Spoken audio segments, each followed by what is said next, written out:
கடைபிடிச்சேன்னு இவங்க சொல்கிறாங்க. இப்போவும் நாங்கள் பயங்கரமாக தான் கடைபிடிச்சிட்டு இருக்கோம். அவங்கள விட நாங்கள் இன்னொரு படி மேலே போய் அதை பண்பாடுனா என்ன, அது எதற்காக இந்த செயல்முறைகள்லாம் கடைபிடிக்கிறோன்னு சொல்லிட்டு எல்லா விஷயம் தெரிஞ்சுக்கிட்டு நாங்கள் கடைபிடிக்கிறோம் ஐயா.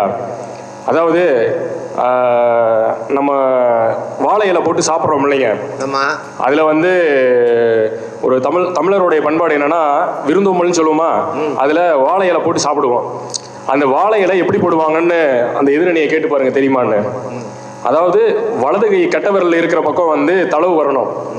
அதில் இந்த சைடு அந்த கோட்டுக்கு இந்த பக்கம் வந்து சாதமெல்லாம் வச்சு பரிமாறுவாங்க. ஆப்போசிட் சைடில் வந்து பொரியல் அதெல்லாம் வைப்பாங்க.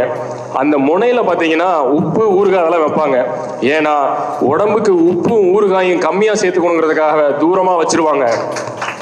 சாதமும் பொரியலும் அதிகமாக சேர்த்துக்கணுங்கிறதுக்காக கை பக்கத்தில் இருக்கிறதுக்காக அதை வச்சிருப்பாங்க. ஸோ இதுதான் தமிழர் பண்பாடு. பந்தியில் பார்த்தீங்கன்னா பக்கத்தில் கை வைக்கிறான்.